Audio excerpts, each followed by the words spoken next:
الرجيم بسم الله الرحمن الرحيم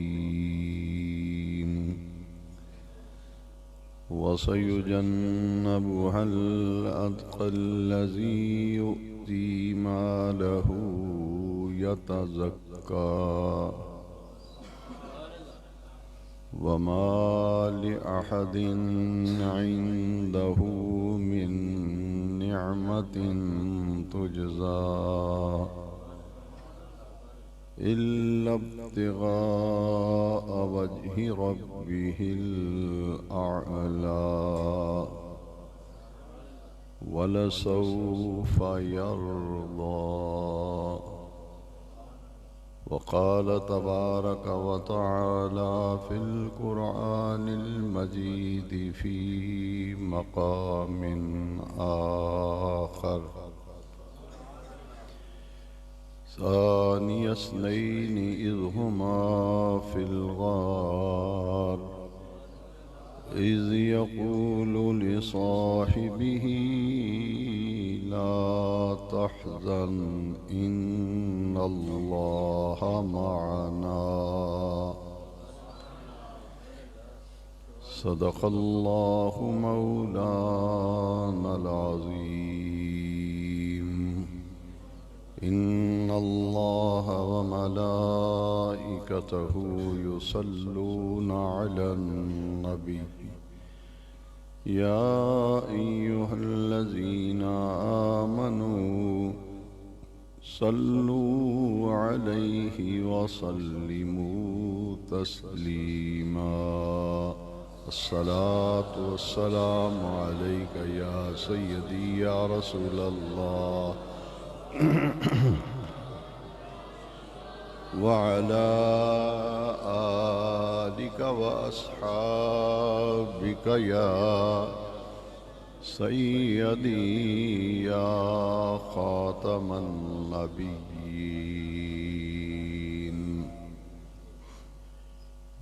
معزز و محترم سامعین و حاضرین کرام، گزشتہ جمعہ مبارکہ میں صحابہ کرام کے فضائل اور مناقب پر جمعۃ المبارک میں گفتگو کی گئی کہ صحابہ کرام میں سے اللہ تبارک و تعالی نے بعض صحابہ کرام کو کسی نہ کسی مرتبے اور مقام کے اعتبار سے کسی ایک چیز میں، کسی ایک بات میں، کسی ایک خوبی میں، کسی ایک کمال یا کسی ایک صفت میں اللہ تبارک و تعالی نے چن کر باقی صحابہ کرام سے انہیں ممتاز کیا۔ اور گزشتہ جمعہ مبارکہ کا خلاصہ یہ ہے کہ تمام صحابہ کرام اور اہل بیت اطہار ان کا اپنا اپنا مرتبہ ہے، ان کا اپنا اپنا مقام ہے۔ قرآن مجید میں 1.25 لاکھ صحابہ کرام میں سے صرف ایک صحابی کا نام قرآن میں آیا، حضرت زید رضی اللہ تعالی۔ یہ حضور کے وہ صحابی ہیں جن کا نام اللہ تبارک و تعالی نے قرآن مجید میں بیان فرمایا، ان کا نام قرآن مجید میں ذکر کیا گیا۔ یہ ان کی خوبی ہے۔ غار کی ہجرت کی رات غار کے اندر سیدنا صدیق اکبر حضور کی معیت میں تھے، اس کا ذکر بھی اللہ تبارک و قرآن مجید میں فرمایا۔ یہ حضرت ابوبکر صدیق کی ان تمام خوبیوں میں سے بلند ترین خوبی ہے، بلکہ پورے قرآن مجید میں جہاں جہاں حضرت ابوبکر صدیق کے فضائل اور مناقب پر آیات مقدسہ موجود ہیں، ان تمام مقامات میں سے اور ان تمام آیتوں میں سے سب سے بڑی فضیلت کی حامل وہ آیت کریمہ ہے جس میں نبی کریم علیہ السلام کے ساتھ غار میں رہنے کا اللہ تبارک و تعالی نے ذکر فرمایا۔ کسی اور صحابی کی صحابیت کا ذکر قرآن کی نص میں بیان نہیں کیا گیا۔ نص قطعی سے اور نص صریح سے قرآن مجید میں کسی صحابی کی صحابیت کا اگر ذکر ہے تو وہ حضرت ابوبکر صدیق ہیں رضی اللہ۔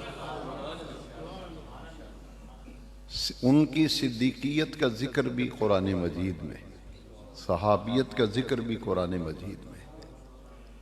نبوت کے بعد صدیقین کا درجہ ہے، اور نبوت کے بعد جو مراتب ہیں، مقامات ہیں، ان میں سے انبیاء کرام کے بعد صدیقین کا درجہ ہے۔ اور ابو بکر صرف صدیق نہیں بلکہ صدیق اکبر ہیں، صدیق اکبر ہیں، صدیقین کے تاجدار ہیں، صدیقین کے سردار ہیں،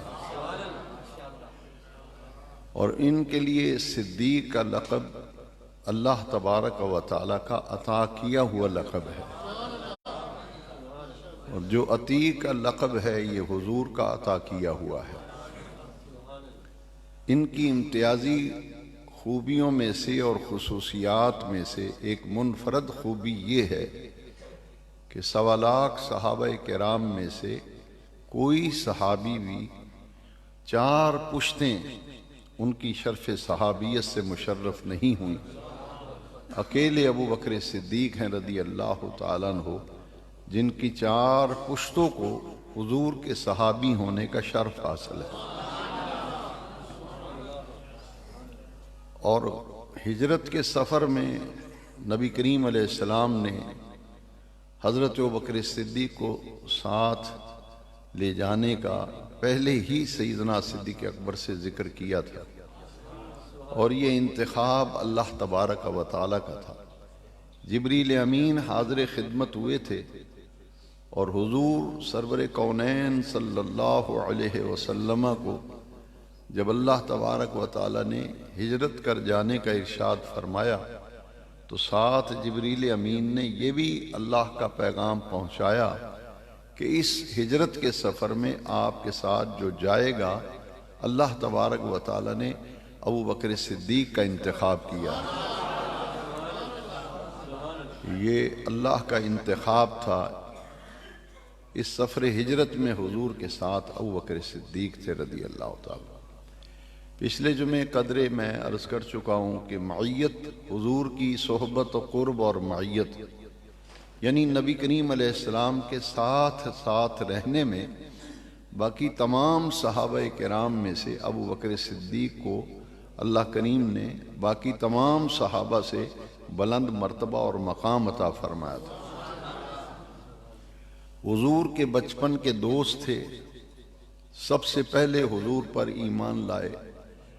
نبی کریم علیہ السلام نے فرمایا، میں نے جس کسی کے سامنے دین کی دعوت رکھی اللہ تبارک و تعالیٰ کی وحدانیت پر اور اپنی نبوت و رسالت پر ایمان لانے کے لیے جب دین کی دعوت رکھی تو ہر کسی نے مجھ سے ثبوت مانگا، ہر کسی نے دلیل مانگی، ہر کسی نے تردد کیا، سوائے ابو بکر صدیق کے ہر کسی نے ثبوت، تردد اور حجت مانگی۔ میں نے جب ابو بکر کے سامنے اسلام پیش کیا تو بغیر کسی تردد کے اسی لمحے ابو بکر صدیق نے کلمہ پڑھ لیا۔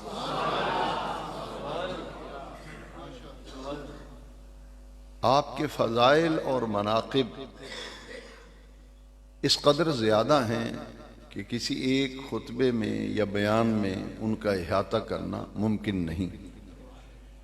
اس لیے آج کے بیان جمعہ میں ایک نقطہ عرض کروں گا کہ آپ کی تمام خوبیوں پر جو خوبی سب خوبیوں پر حاوی ہے، ایک صفت جو تمام صفات پر غالب ہے آج اس کا ذکر ہوگا، اور وہ خوبی اور وہ وصف اور وہ شان، وہ درجہ، وہ مقام، وہ مرتبہ حضور نبی کریم علیہ الصلاۃ والسلام نے خود ارشاد فرمایا ہے۔ حضور نے فرمایا کہ ما فضل ابو بکر لا بکثرت صلاۃ ولا بکثرت صوم ولا بکثرت دعویٰ، کہ ابو بکر صدیق کو دوسرے لوگوں سے زیادہ عبادت کرنے کی وجہ سے یہ درجہ نہیں ملا، دوسرے لوگوں سے انہوں نے کو روزے بھی زیادہ نہیں رکھے کہ جس کی بنیاد پر یہ فضیلت دی گئی ہے، نیک اعمال دوسرے لوگوں سے زیادہ نہیں کہ جس کی وجہ سے فضیلت دی گئی ہے۔ تو فضیلت کی وجہ حضور نے فرمایا لما وقر فی قلبک، کہ اللہ نے تیرے دل میں جو اپنی عطا، جو نعمت رکھی ہے، پیارے نبی کریم علیہ السلام کی تعظیم، حضور کا ادب، حضور کا احترام، حضور کا پیار، حضور کا عشق جس درجے میں تیرے دل میں رکھا گیا ہے، پوری امت میں کسی کے دل میں وہ درجہ موجود نہیں، اور وہ مرتبہ کیا ہے؟ وہ ہے افضل البشر بعد الانبیاء بالتحقیق، افضل الخلق بعد الرسل، کہ نبیوں، رسولوں، پیغمبروں کے بعد پوری انسانیت میں افضل ابو بکر صدیق ہیں رضی اللہ عنہ۔ اور فضیلت کی وجہ ابھی حدیث پاک کی روشنی میں ہم نے سمجھ لی کہ فضیلت کی وجہ جو ہے وہ حضور کی محبت ہے، حضور کا عشق ہے، جذبہ حب نبی ہے، وہ جذبہ عشق رسول ہے، جس کی وجہ سے سیدنا صدیق اکبر کو باقی تمام صحابہ پر فضیلت و برتری حاصل ہے۔ یہ بات سمجھ لینے کے بعد اب سیدنا صدیق اکبر کی پوری زندگی، ان کے کلمہ پڑھنے سے لے کر ان کے وصال تک، پوری زندگی کا اگر مطالعہ کیا جائے تو سیدنا صدیق اکبر کی زندگی کا ایک ایک لمحہ جو ہے حضور کی محبت سے معمور نظر آتا ہے۔ اس کے لیے چند ایک واقعات حیات سیدنا ابو بکر صدیق کے میں عرض کرنا چاہتا ہوں کہ غزوہ تبوک کے موقع پر، یہ بڑا نازک موقع تھا کہ صحابہ کرام کی غربت کا یہ عالم تھا کہ پہننے کے لیے، تن ڈھانپنے کے لیے لباس اور کپڑے نہیں تھے، پہننے کے لیے جوتا نہیں تھا، جنگ میں جانے کے لیے سواریاں نہیں تھیں، اور جنگ کرنے کے لیے سامان جنگ نہیں تھا، تلوار نہیں تھے، نیزے نہیں تھے، تیر نہیں تھے، بے سر و سامانی کا عالم تھا، اور شدت کی گرمی کا موسم تھا۔ تو نبی کریم علیہ السلام منبر پہ تشریف لائے غزوہ تبوک کے موقع پر، اور اس غزوے میں جو لشکر گیا تھا اسے لشکر اسرت بھی کہتے ہیں۔ اسرت کا معنی ہے تنگی، یہ تنگی کا لشکر تھا کہ کھانے پینے کا سامان نہیں، لباس نہیں، اسلحہ نہیں، سواریاں نہیں، اتنی تنگی تھی، اس لیے اس لشکر کا نام ہی تاریخ اسلام میں لشکر اسرت ہے۔ حضور منبر پہ تشریف لائے اور حضور نے فرمایا کہ غزوہ تبوک کی مہم درپیش ہے، تو جاؤ اللہ کی راہ میں جہاد و قتال کے لیے مال پیش کرو۔ صحابہ کرام اپنے اپنے گھروں کو روانہ ہو گئے، اور ہر صحابی کی یہ تمنا اور خواہش تھی کہ اللہ کے راستے میں مال قربان کرنے میں آج میں آگے بڑھ جاؤں گا۔ خاص طور پر حضرت عمر فاروق اعظم رضی اللہ تعالیٰ عنہ، انہوں نے کہا کہ ہر موقع پر انفاق فی سبیل اللہ میں، اللہ کے راستے میں مال خرچ کرنے میں ہر موقع پر ابو بکر صدیق بڑھ جاتے ہیں۔ انہوں نے کوشش کی اور ارادہ بھی کیا کہ آج میں اتنا مال لے کے آؤں گا کہ ابو بکر صدیق کو پیچھے چھوڑ دوں گا، اور اللہ کے راستے میں مال خرچ کرنے میں ابو بکر سے آگے بڑھ جاؤں گا۔ اسی کہتے ہیں نیک اعمال میں مسابقت، یعنی مقابلہ، نیک اعمال میں ایک دوسرے کے آگے بڑھنے کا مقابلہ اور دوڑ، یہ صحابہ کی سنت ہے کہ نیک اعمال میں میں دوسرے صحابی سے آگے بڑھ جاؤں گا۔ اسی جذبے کے تحت تمام صحابہ اپنے گھروں میں گئے۔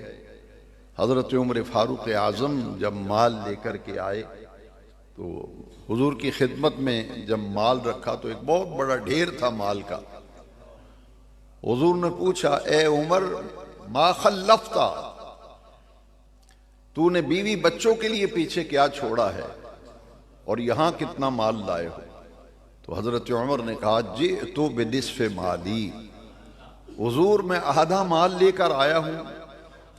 فرمایا ما خلفت لأہلک، اور اپنے بیوی بچوں کے لیے کیا چھوڑا ہے؟ تو عرض کی، حضور آدھا مال بیوی بچوں کے لیے چھوڑا ہے، آدھا یہاں آپ کی خدمت میں پیش کر دیا ہے۔ دیکھنے میں حضرت عمر جو مال لائے تھے وہ مال زیادہ تھا، اور سیدنا ابو بکر صدیق رضی اللہ تعالیٰ عنہ جو مال لائے تھے دیکھنے میں وہ مال کم تھا۔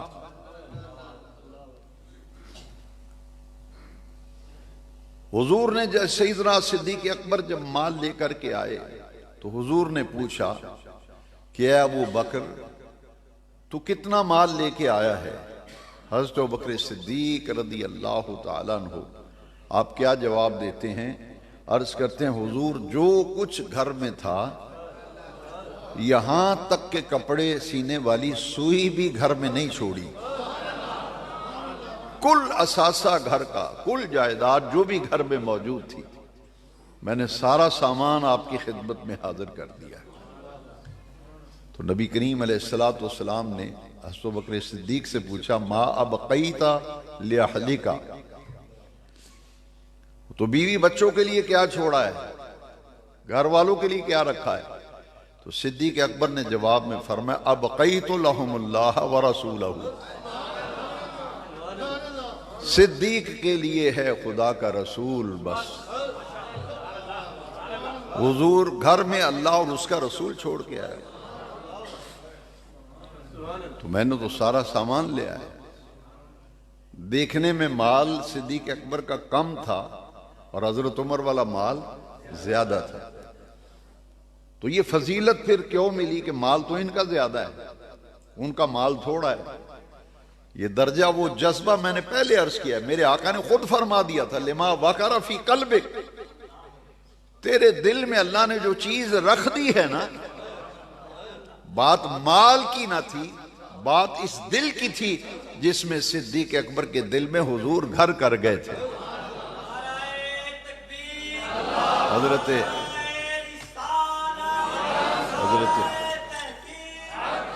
حضرت عمر یہ کہتے ہیں کہ میں آدھا مال گھر والوں کے لیے رکھا ہے، اور صدیق اکبر کا جواب جو ہے اور ان کا عمل جو ہے اس نے فضیلت سیدنا صدیق اکبر کو اس بنیاد پہ ملی۔ فرمایا حضور گھر میں کوئی چیز نہیں چھوڑی، سارا سامان لے آیا ہوں، جتنا تھا وہ لے آیا ہوں، وہ آدھا رکھ کے آئے ہیں، آدھا لے کے آئے ہیں، تو یہ سارا لے آئے جو کچھ بھی ہے۔ تو پھر فرمایا ما ابقیت لأہلک، گھر والوں کے لیے کیا رکھا ہے؟ تو فرمایا ابقیت لہم اللہ ورسولہ، گھر میں اللہ اور اس کا رسول چھوڑ کے آئے۔ حضور نے دیکھا کہ ابو بکر صدیق نے جو جسم پہ لباس تھا وہ لباس بھی اتار کر سامان میں رکھا ہوا تھا، اور ببول کے کنڈوں کے بٹن بنائے ہوئے تھے، ٹاٹ پہنا ہوا ہے۔ حضور سرور کونین صلی اللہ علیہ وسلم نے پوچھا کہ ابو بکر یہ ٹاٹ لباس کیوں پہنا ہے، ببول کے کانٹوں کے بٹن بنائے ہوئے ہیں؟ حضور میں نے جو جسم پہ لباس تھا وہ بھی اتار کر سامان میں رکھ لیا، یہ جہاد کے لیے میرا نذرانہ ہے۔ حضور یہ گفتگو فرما رہے تھے تو جبریل امین حضور کی خدمت میں حاضر ہو گئے اور کیا عرض کرتے ہیں، یا رسول اللہ صلی اللہ علیہ وسلم، اللہ تبارک و تعالی نے آپ کے ابو بکر کو سلام بھیجا ہے، اللہ نے سلام بھیجا ہے ابو بکر کو، اور اللہ تعالیٰ پوچھ رہا ہے کہ مالی ایثار کر کے، قربانی کر کے راضی تو ہے نا مجھ پہ؟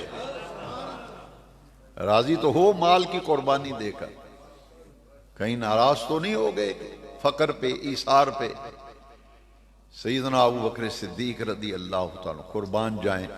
یہاں لوگ مال خرچ کرتے ہیں کہ رب راضی ہو جائے، یہاں اللہ صدیق سے پوچھ رہا ہے کہ مال قربان کر کے مجھ پہ راضی ہے یا نہیں ہے۔ ہر کوئی اللہ کو راضی کرنے کی فکر میں ہے، ہر کوئی اللہ کو راضی کرنے میں فکر میں ہے، اور بے نیاز رب کی عطاؤں کا کیا کہنا۔ بے نیاز رب پوچھ رہا ہے کہ ابو بکر صدیق یار غار سے پوچھئے کہ مجھ پہ راضی تو ہے نا۔ تاریخ الخلفاء میں امام جلال الدین سیوطی نے لکھا کہ ابو بکر صدیق نے 3 مرتبہ یہ کہا تھا، کیونکہ پوچھا گیا کہ تو راضی ہے، سارا مال قربان کر کے راضی ہے اپنے رب پہ؟ تو سیدنا صدیق اکبر نے فرمایا انا ان ربی رادن، انا ان ربی رادن، انا ان ربی رادن۔ تاریخ دانوں نے لکھا ہے کہ ابو بکر جھوم بھی رہے تھے اور جھومتے ہوئے دیوانہ وار کہہ رہے تھے انا ان ربی رادن، انا ان ربی رادن، انا ان ربی رادن، میں اپنے رب پہ راضی ہوں۔ سارا مال گھر کا لے آئے۔ ڈاکٹر اقبال نے کہا پروانے کو چراغ، بلبل کو پھول بس، صدیق کے لیے ہے خدا کا رسول بس۔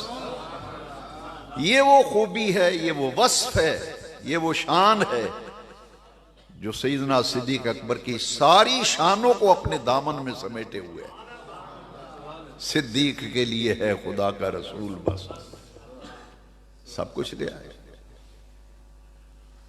اور پھر حضرت عائشہ صدیقہ رضی اللہ تعالیٰ عنہ فرماتی ہیں فلما اسلم فلہ 40,000 دینار فانفقها علی رسول اللہ صلی اللہ علیہ وسلم۔ حضرت عائشہ فرماتی ہیں کہ میرے باپ ابو بکر نے جب اسلام قبول کیا 40,000 دینار گھر میں پڑے تھے، فانفقها علی رسول اللہ صلی اللہ علیہ وسلم، سارے کا سارا 40,000 حضور پہ خرچ کر دیا۔ یہ 40,000 دینار جو جمع کیے ہوئے تھے تو اللہ کا حکم آیا تھا نا کہ ہجرت کے سفر میں ابو بکر ساتھ جائے گا، تو جو 2 ساتھی اگر سفر میں جائیں تو اچھا ساتھی ہوتا ہے نا، تو راستے میں جن چیزوں کی ضرورت پڑتی ہے وہ بھی بیگ میں بریف کیس میں وہ چیزیں ڈالتا ہے کہ اس کی بھی ضرورت پڑے گی، اس کی بھی ضرورت پڑے گی۔ اور اچھا دوست ہو تو وہ اپنی چیزیں بھی رکھتا ہے، دوست کے لیے بھی رکھتا ہے۔ اب صدیق جب ہجرت کے لیے رات کو نکلے تھے تو کل پونجی جو گھر کے اندر پڑی تھی وہ 40,000 زندگی بھر کی کمائی تھی، 40,000 سارے کا سارا 40,000 ساتھ لے گئے کہ ضرورت پڑ سکتی ہے۔ اور آپ کے والد ابھی مسلمان نہیں ہوئے، نام عثمان ہے، حضرت ابوبکر کے والد کا نام عثمان، کنیت ان کی ہے ابو قحافہ۔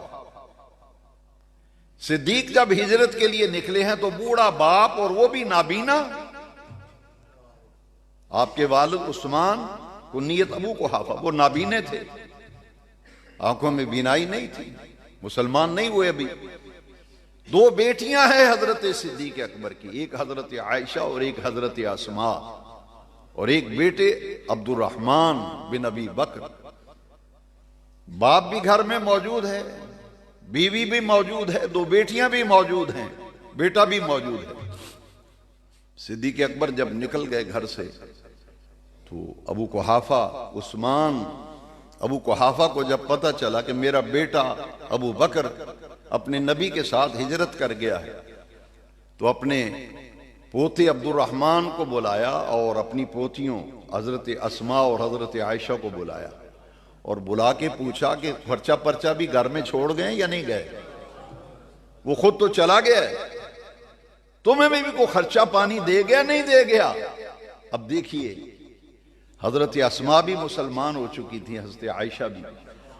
انہوں نے کیا کیا کہ ایک تھیلی لی کپڑے کی، اس میں چھوٹے چھوٹے کنکر روڑ اور چھوٹے چھوٹے پتھر اس میں ڈال دیے تھیلے کے اندر، اور 2-3 کپڑے اس کے اوپر چڑھا کر کہا دادا جی یہ دیکھو دینار چھوڑ گئے ہیں گھر میں۔ وہ تو دینار چھوڑ گئے، وہ تو کنکر تھے، روڑ تھے، چھوٹے چھوٹے پتھر تھے۔ تسلی دی کہ فکر نہ کریں، وہ ہمارے لیے کچھ نہ کچھ چھوڑ گئے۔ سیدنا صدیق اکبر کا حضور کی ذات سے جو والہانہ عشق اور پیار تھا، وہ 1.25 لاکھ صحابہ میں کسی اور کے قلب میں وہ کیفیت نہیں تھی جو کیفیت ابو بکر صدیق کے دل میں تھی۔ ایسی کوئی مثال تاریخ میں ملتی ہے کہ سارا سامان ہی لے جائے؟ بلکہ عرفاء فرماتے ہیں کہ لوگ کہیں گے یہ کوئی عقل مندی کا کام نہیں ہے کہ گئے تو سارا سامان ہی لے گئے، کیونکہ عقل اور عشق کا مقابلہ تھا نا۔ عقل کا تقاضا یہ تھا کہ گھر کے لیے کچھ مال چھوڑ جاؤ، عشق نے کہا سب کچھ مصطفیٰ پہ قربان ہے، میں تن وار دیواں، میں من وار دیواں۔ یاد تو حضور کی ہے۔ یہ تھی خوبی سیدنا صدیق اکبر رضی اللہ عنہ، سب کچھ قربان کر دیا ہے۔ تاریخ میں ایسی مثال نہیں ملتی۔ غزوہ تبوک پہ جو مال دیا تھا اس کی مثال نہیں ملتی۔ اس واقعے میں جو بیان ہو رہا ہے، ایک ایک لفظ پہ ذرا غور کریں۔ اللہ کی عزت کی قسم ہے، میرے آقا نے سیدنا صدیق اکبر کو کیا کیفیتیں حاصل تھی حضور کی محبت کی۔ گھر میں بیٹھے ہوئے بیٹا عبد الرحمن ابھی مسلمان نہیں ہوا تھا جب غزوہ بدر ہوا تھا، اسلام کا پہلا مارکہ غزوہ بدر۔ عبد الرحمن کافروں کی طرف سے حضور کے خلاف لڑنے کے لیے آئے تھے، کیونکہ مسلمان نہیں تھے، مشرکین مکہ کے ساتھ آیا تھا۔ بعد میں مسلمان ہوئے عبد الرحمن بن ابی بکر۔ گھر میں بیٹھے بیٹھے ایک دن بات چیت چل نکلی۔ بیٹا عبد الرحمن کہتا ہے اپنے باپ سیدنا ابوبکر صدیق سے، ابا جان، بدر میں آپ جانتے ہیں کہ میں ابھی مسلمان نہیں ہوا تھا، مشرف با اسلام نہیں ہوا تھا، قریش مکہ کے ساتھ آیا تھا، تو دوران جنگ آپ بالکل میرے نشانے میں تھے، اگر میں چاہتا تو ایک لمحے میں آپ کی گردن تلوار سے کاٹ دیتا، اور بالکل میں نے تلوار ایسے اٹھائی مارنے کے لیے، میں نے دیکھا یہ تو میرا باپ ہے ابو بکر، میری تلوار نیچے آ گئی، باپ سمجھ کر میں نے چھوڑ دیا، وہ رشتہ جو ہے رکاوٹ بن گیا۔ صدیق اکبر کا چہرہ سرخ ہو گیا اور عشق رسول ان کے مزاج پہ غالب آ گیا، فرمایا وہ تو تھا، باپ سمجھ کے چھوڑ دیا، اللہ کی عزت کی قسم ہے میری زد میں آ جاتا، بیٹا ہونے کا کبھی لحاظ نہ کرتا، رسول اللہ کا دشمن سمجھ کر تیری گردن کاٹ دیتا۔ یہ وہ کیفیت تھی اللہ لما وقر فی قلب، کہ دل میں جو عشق رسول اللہ نے رکھا تھا، یہ خوبی تھی حضرت سیدنا ابوبکر صدیق رضی اللہ تعالیٰ۔ حضرت بلال رضی اللہ تعالیٰ نے کتنا مال خرچ کیا سیدنا سے، تاریخ میں ایسی مثال نہیں ملتی۔ حضرت عثمان غنی نے کم مال خرچ کیا تھا، اسی غزوہ تبوک کے موقع پر 300 دینار حضور کی گود میں تھے، 700 اونٹ ایک مجلس میں غزوہ تبوک میں عثمان نے دیا تھا، اور سارے لشکر غزوہ تبوک پہ جو لشکر گیا تھا، میں نے پہلے عرض کیا اس کا نام تھا لشکر اسرت۔ یہاں یہ بات نوٹ کر لیجئے کہ پورے لشکر اسرت کی کفالت اکیلے عثمان غنی نے کی تھی، سارا خرچ، بوٹوں کے تسمے اور تھیلوں کے باندھنے والی رسیاں وہ بھی اکیلے عثمان نے دی تھی غزوہ تبوک کے موقع پر۔ اور اسی غزوہ تبوک کے موقع پر حضور نے فرمایا تھا آج کے بعد میرا عثمان کوئی نیک عمل نہ کرے، پھر بھی اللہ نے عثمان کو جنت لکھ کر دے دی ہے۔ ما عمل بعد اليوم قط عثمان یا عثمان ما بر عثمان، آج کے بعد میرا عثمان کوئی نیک عمل نہ کرے، پھر بھی عثمان جنتی ہے، اسی غزوہ تبوک کے موقع پر۔ اور وہ سارا سامان لے آتے، ابقیت لہم اللہ ورسولہ، ایسی مثال نہیں ملتی۔ اور حضور کی یہ حدیث میں نے کئی مرتبہ آپ کو سنائی، حضور نے فرمایا ما نفعنی مال احد قط ما نفعنی مال ابی بکر، جتنا فائدہ مجھے ابو بکر صدیق کے مال نے دیا ہے کسی اور کے مال نے مجھے وہ فائدہ نہیں دیا۔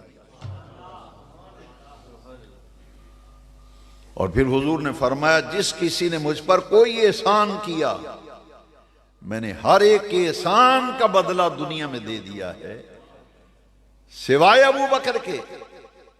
ابو بکر کے احسانات اس قدر زیادہ ہیں کہ ان کے احسانات کا بدلہ قیامت کے دن خود اللہ رب العزت عطا فرمائے گا۔ یہ حضور کی حدیث ہے، مگر حضور کا ابو بکر صدیق کے عمل کو احسان سے تعبیر کرنا، یہ غور سے سنیے بات۔ حضور کا کہنا کہ ابو بکر کے مجھ پر اتنے احسان ہیں، یہ کیوں فرمایا؟ یہ حضور کی عاجزی ہے، یہ حضور کی انکساری ہے، یہ حضور کی رافت و شفقت ہے۔ حضور پہ کون احسان کر سکتا ہے؟ بتائیے، حضور پہ کوئی احسان کر سکتا ہے؟ بیٹا اگر باپ کی خدمت کرے وہ کہہ سکتا ہے میں نے باپ پہ احسان کیا ہے۔ بیٹا بیٹی ماں کی خدمت کرے وہ کہہ سکتا ہے کہ میں نے احسان کیا ہے۔ یہاں معاملہ اور ہے، حضور فرماتے ہیں ہر کسی کے احسان کا بدلہ دنیا میں دے دیا ہے۔ ابو بکر کے احسان اتنے ہیں جس کا بدلہ خدا دے گا۔ یہاں احسان سے نوٹ کر لیجئے، ذمہ داری سے کہتا ہوں، یہاں احسان سے مراد خدمت ہے۔ وہ احسان نہ تھا، وہ ابو بکر صدیق حضور کی خدمت کیا کرتے تھے، وہ تو خدمت تھی۔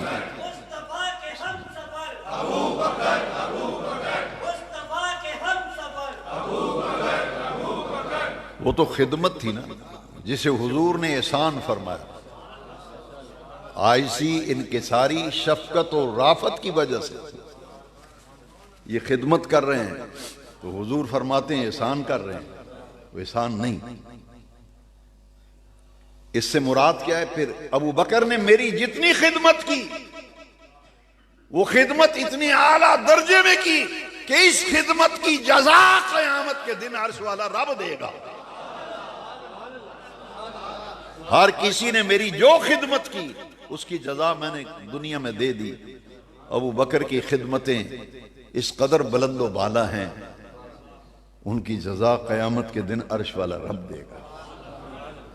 6 غلام ہیں جن کو خرید کر ابو بکر صدیق نے آزاد کیا تھا۔ کتنے غلام؟ اتنا پیسہ حضور پہ لٹایا، کون خرچ کرتا ہے؟ اور حضور پر ایمان لانے والوں میں اکثریت غلاموں کی تھی، اکثریت۔ ادھر کلمہ پڑھتے تھے تو مالک مارتے تھے، کوڑے مارتے تھے، گلے میں رسی ڈال کے گھسیٹتے تھے۔ ابو بکر دیکھتے تھے جس کا مالک جس کو مار رہا ہے، حضور سے عرض کرتے تھے، اس کا سودا کر کے پیسے دے کے خرید کے آزاد کرتے تھے۔ پیسے سے خریدتے تھے یا ایسے ہی خرید لیتے تھے؟ پیسہ خرچ کیا نا، فرمایا ما نفعنی مال احد۔ یہ ہے ابو بکر صدیق۔ حضرت سیدنا بلال رضی اللہ تعالیٰ عنہ، عامر بن فہیرہ، یہ غلاموں میں سے وہ بلند مرتبہ غلام ہیں جن کو خریدا تھا ابو بکر صدیق نے اور خرید کر آزاد کیا تھا۔ حضرت بلال نے جب کلمہ پڑھا تو ان کے مالک کا نام امیہ تھا جو کافر تھا، بڑا مارا حضرت بلال کو، کوڑے اور درے برسائے کہ کلمہ چھوڑ دے۔ روزانہ مار کھاتے تھے اور احد احد کی صدائیں بلند کرتے تھے۔ صدیق اکبر نے حضور سے عرض کیا کہ حضور اگر اجازت فرمائیں تو میں بلال کو خرید نہ لوں، روزانہ مار پڑتی ہے اور مجھ سے دیکھا نہیں جاتا۔ اور تاریخ الخلفاء میں امام سیوطی نے لکھا ہے کہ حضور کی طبیعت مبارکہ پر بوجھ تھا، جب یہ غلام کلمہ پڑھتے تھے ان کے مالک ان کے سزائیں دیتے تھے تو حضور اپنی طبیعت پہ بوجھ محسوس کرتے تھے کہ کلمہ پڑھنے کی وجہ سے میرے ان غلاموں پر تشدد ہو رہا ہے، ظلم ہو رہا ہے۔ تو صدیق اکبر نے حضور کو راحت پہنچانے کے لیے، حضور کو راحت پہنچانے کے لیے بلال کا سودا کرنے کے لیے ارادہ کیا۔ اور جب گئے تو امیہ نے پیسے مانگے، اس نے کہا کہ غلام کے بدلے میں غلام بھی لوں گا۔ حضرت بلال بھولی بھالی طبیعت کے تھے کہ اگر کسی دکاندار کوئی انہیں ملازم رکھتا نا تو وہ اپنے گاہک کو بھی مطمئن نہ کر سکتے، اتنی بھولی طبیعت تھی، گاہک کو مطمئن نہیں کر پاتے تھے۔ امیہ بڑا چالاک آدمی تھا، حضرت سیدنا صدیق کے غلام تھا جس کا نام سنتاس تھا، اور وہ کرسچین تھا، عیسائی تھا۔ وہ اتنا ماہر تھا کہ ہر دکاندار یہ چاہتا تھا کہ میری دکان پہ یہ ملازم ہو جائے۔ اس غلام میں پتہ کیا خوبی تھی، جو گاہک دکان کے اندر آ گیا نا وہ پھر خالی نہیں جاتا وہ۔ اور کامیاب دکاندار وہی ہے کہ گاہک آ جائے تو اس کی دکان سے خالی نہ جائے۔ جو سودا اس نے نہیں لینا اس کی دکان میں نہیں ہے، وہ جہاں سے مرضی لائے، گاہک کو خالی نہیں جانے دیتا۔ سنتاس وہ غلام تھا صدیق اکبر کا جس کو کاروباری مہارت حاصل تھی، جسمانی اعتبار سے خوبصورت بھی تھا، صحت مند بھی تھا، توانا بھی تھا۔ اس نے کہا کہ غلام کے بدلے میں غلام لوں گا۔ امیہ نے کہا غلام کے بدلے بلال کو لے جاؤ، سنتاس مجھے دے دو، اتنے پیسے بھی دے دو۔ صدیق نے کہا مجھے یہ منظور ہے، پیسے بھی دیے، سنتاس غلام بھی دیا، اور بلال کو خرید کر سرکار کے پاس لے آئے۔ اللہ اکبر، اللہ اکبر۔ جب بھی کسی غلام کے خریدنے کی بات ہوتی، خاص طور پر سیدنا بلال حبشی رضی اللہ تعالی، تو صدیق حضور سے اجازت لیتے تھے، کوئی کام حضور کی اجازت کے بغیر نہیں کرتے تھے۔ تو جب اجازت لینے کے لیے گئے تو عجیب معاملہ پیش آیا۔ حضور سے عرض کرتے ہیں حضور میں بلال کا سودا کرنے لگا ہوں، اجازت کا طلبگار ہوں۔ فرمایا ایسے نہیں، اجازت تب دوں گا کچھ پیسے میں دیتا ہوں کچھ تو دے۔ تو مل کے خریدتے ہیں نا، میرا بھی حصہ رکھ، میں بھی حصہ ڈالتا ہوں، مل کر خریدتے ہیں۔ صدیق اکبر نے جو جواب دیا امام سیوطی نے بھی نقل کیا، تفسیر روح البیان میں بھی نقل کیا گیا، دیگر کتب کے اندر موجود ہے۔ سیدنا صدیق اکبر نے کہا حل انا و مالی الا لک یا رسول اللہ، حضور آپ یہ فرمائیں کہ میں اور میرا مال آپ کا نہیں، حل انا و مالی الا لک یا رسول اللہ، حضور میں بھی آپ کا، میرا مال بھی آپ کا۔ تو پھر یہ کیوں فرماتے ہیں کہ کچھ پیسے میں ڈالتا ہوں کچھ تو ڈال؟ آئے یہ خوبی تھی سیدنا صدیق اکبر رضی اللہ تعالیٰ۔ غلام کو خرید کے آزاد کیا۔ اب کیا ہوا کہ منڈی میں کورام مچ گیا۔ سیدنا صدیق اکبر کا ایک لقب تھا ملک التجار، ملک التجار۔ یہ انجمن تاجراں کو جو صدر ہوتا ہے، سارے تاجروں کا سربراہ، ملک کہتے ہیں بادشاہ کو، ملک التجار عربی کا لفظ، اس کا معنی ہے تاجروں کا بادشاہ۔ پورے مکے کی منڈی میں ابو بکر تاجروں میں سب سے اونچا درجہ رکھتے تھے، اور منڈی کے تاجر انہیں ملک التجار کہتے تھے کہ سودا کرنے کے اندر جو مہارت ابو بکر صدیق کو تھی پوری منڈی میں کسی کو نہ تھی۔ بلال کو خرید کے جب آزاد کیا تو منڈی کے تاجروں نے کہا کہ ابو بکر ہمیشہ سودا کرنے میں بڑی مہارت رکھتا ہے، مگر آج تو مار کھا گیا، موٹی ہونٹ ہیں اس کے، چھوٹی چھوٹی آنکھیں، کالا رنگ ہے، بھدا جسم ہے، سیدھا سادہ بندہ ہے، کاروبار یہ نہیں کر سکتا، سست بندہ، اور اس کو اس نے خرید لیا ہے۔ اور جو اچھا بھلا کاروباری ماہر قسم کا صحت مند غلام تھا اس کو دیا ہے، پیسے بھی دیا ہے، اس نے گھاٹے کا سودا کیا، آج خسارہ کھا گیا، مار کھا گیا سودا کرنے میں۔ صدیق اکبر نے پھر قسم اٹھا کے کہا تھا نا، کہا تھا اللہ کی قسم ہے گھاٹے کا سودا نہیں، یہ تو نفع کا سودا ہے، میں تو فائدے میں ہوں، نفع میں ہوں۔ اب لوگوں کو کیا پتا، وہ دنیا کا نفع سوچتے ہیں، صدیق کوئی اور نفع دیکھ رہا ہے، کیونکہ عقل کچھ اور کہتی ہے، عشق کچھ اور کہتا ہے۔ یہ عقل کے بندے نہ تھے، یہ عشق والے تھے، مچلتے تھے حضور کی محبت میں۔ اور تاجروں نے کہا کہ یہ جو بلال ہے نا، مالک سے چوری چوری پیسے جمع کراتا ہے ابو بکر کے پاس۔ بلال اپنے مالک سے چوری چوری پیسے جمع کراتا ہے، اور ابو بکر بلال کا پیسہ استعمال کرتا ہے۔ کچھ تاجروں نے یہ کہا کہ یہ وجہ ہے، کچھ نے یہ کہا کہ کسی زمانے میں کوئی احسان کیا تھا بلال نے ابو بکر پر، آج اس نے بدلہ دے دیا، خرید کے آزاد کر دیا۔ لو سنو سیدنا صدیق اکبر کے بارے میں. آج کوئی تاریخ کا سہارا لے کر اگر کوئی غلط بیانی کر کے آپ کو گمراہ کرنے کی کوشش کرے، ہو جی تاریخ پڑھو، وہ تاریخ پڑھو. ایک طرف اللہ کا قرآن ہے، مصطفیٰ کا فرمان ہے. تو پھر اب خود تو ہی ذرا انصاف کر، اب تو ہی خود ذرا انصاف کر. لوگوں نے شک کیا کہ ابو بکر یہ بلال کا پیسہ استعمال کرتا تھا. کچھ نے یہ کہا کہ بلال کے احسان کا بدلہ دیا ہے. صفائی عرش والا رب دے رہا ہے، صفائی عرش والا رب دے رہا ہے. 30واں پارہ سورہ الاعلیٰ کی آخری 5 آیات اس سودے کے بارے میں ہوئی جو بلال کو خریدا تھا ابو بکر صدیق نے. امام ابو منصور ماتریدی رحمت اللہ تعالی علیہ وہ لکھتے ہیں کہ یہ آیت کریمہ اس موقع پہ نازل ہوئی جب سیدنا صدیق اکبر نے بلال کو خرید کر آزاد کیا تھا. ایک آیت صفائی میں اللہ بھیج دیتا کافی تھی، ایک آیت کافی نہیں تھی صفائی میں. رب نے 5 آیتیں نازل کی. اب بھی کوئی ابو بکر صدیق کے بارے میں منفی ذہن رکھے اور لوگوں کو گمراہ کرنے کی کوشش کرے، پھر اب خود تو ہی ذرا انصاف کر. 5 آیتیں آ گئیں. وَسَيُجَنَّبُهَا الْأَتْقَى الَّذِي يُؤْتِي مَالَهُ يَتَزَكَّى وَمَا لِأَحَدٍ عِندَهُ مِن نِّعْمَةٍ تُجْزَى إِلَّا ابْتِغَاءَ وَجْهِ رَبِّهِ الْأَعْلَى وَلَسَوْفَ يَرْضَى. اتقا کا معنی ہے سب سے زیادہ پرہیزگار، سب سے زیادہ متقی.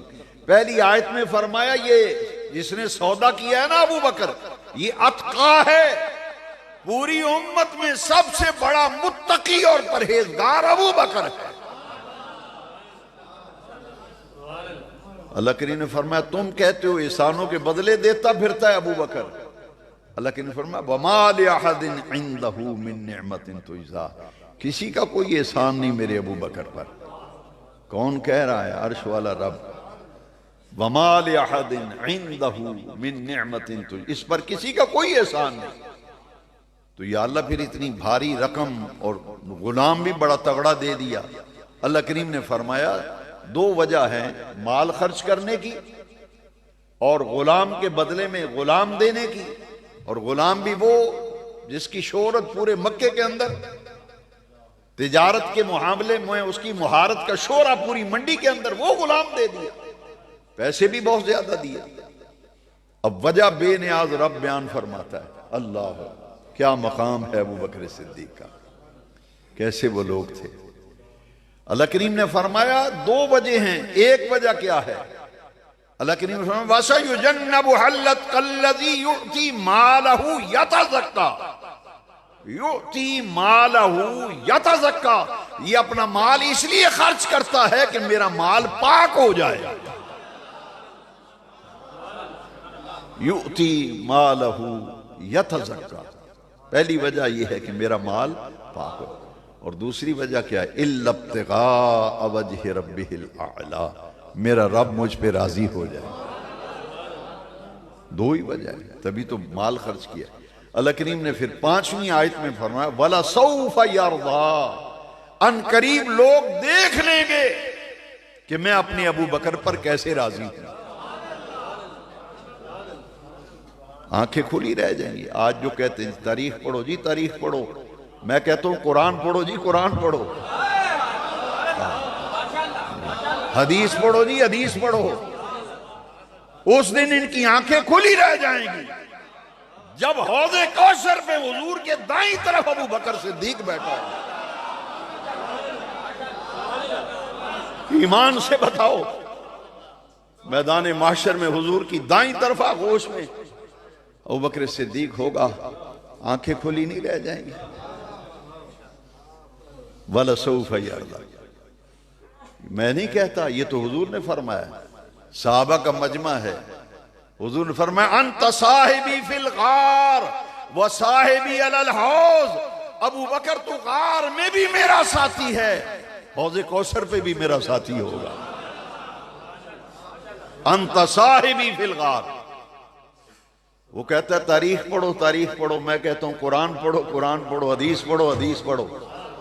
حضور فرماتے ہیں انت صاحبی فی الغار و صاحبی علی الحوض، ابو بکر تو غار میں بھی میرا ساتھی ہے، قیامت کے دن حوض کوثر پہ بھی میرا ساتھی ہے۔ وہ تو غار میں بھی سینے سے لگائے ہوئے ہیں، اور جاؤ دیکھو آج مزار میں بھی سینے سے لگایا ہے، آج مزار میں بھی سینے سے لگایا ہے۔ مسجد نبوی میں حضور تشریف لا رہے ہیں، دائیں ابو بکر بائیں عمر، ایک ہاتھ ابو بکر کا تھاما ہے، ایک عمر کا ہاتھ تھاما ہے۔ حضور نے فرمایا سن لو، ہاکذا نبعثو یوم القیامت، قیامت کے دن جب میدان محشر میں میں جاؤں گا، دائیں میرے ابو بکر ہوگا، بائیں میرے عمر بن خطاب ہوگا۔ میرے دائیں ابو بکر ہوگا، بائیں میرے عمر ہوگا۔ وہ تو آج قبر میں بھی سینے سے لگائے ہوئے۔ حاضرین محترم، یہ ہیں حضرت سیدنا صدیق اکبر رضی اللہ تعالیٰ، اور حضور کے وصال سے 3 دن پہلے حضور مسجد نبوی میں تشریف نہیں لائے۔ کتنے دن؟ 3 دن۔ جمعرات عشاء کی نماز، عصر کی نماز میں سرکار تشریف لائے، سن 11 ہجری جمعرات عشاء کے وقت حضور تشریف نہیں لائے۔ پھر جمعہ ہفتہ اتوار، جمعہ ہفتہ اتوار، کتنی ایک دن میں کتنی نمازیں؟ اور 3 دن کی کتنی نمازیں؟ جمعہ ہفتہ اتوار، 15 نمازیں 3 دن کی، ایک جمعرات عشاء کی نماز اور ایک سوموار فجر کی، کتنی ہوگی؟ 17 نمازاں۔ جمعرات عشاء کی نماز، جمعہ ہفتہ اتوار، 5 نمازیں جمعے کی، 5 ہفتے کی، 5 اتوار کی، اور فجر کی، سوموار کی فجر، پیروار کی فجر، 17 نمازاں۔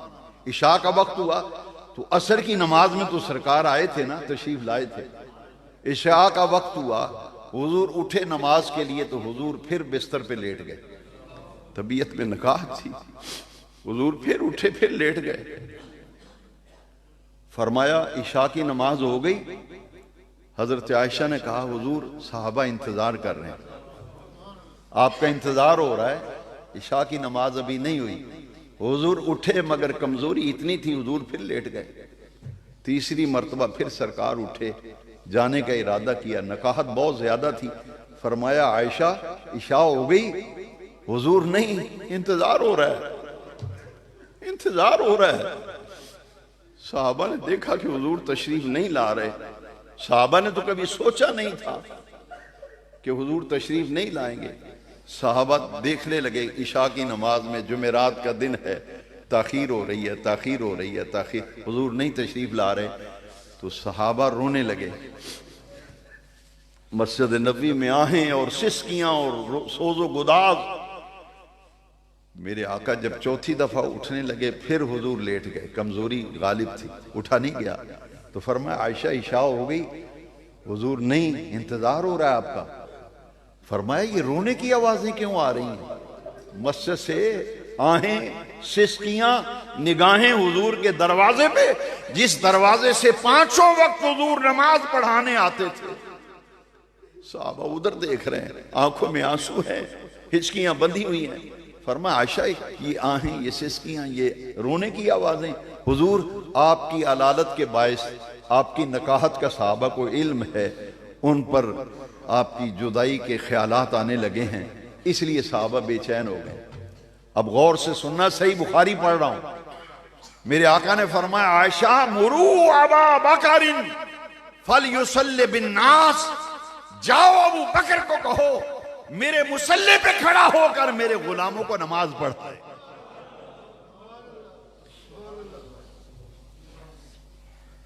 نبی کے مصلی پہ پہلا موقع ہے، امتی اب کھڑا ہونے والا ہے حضور کے حکم سے۔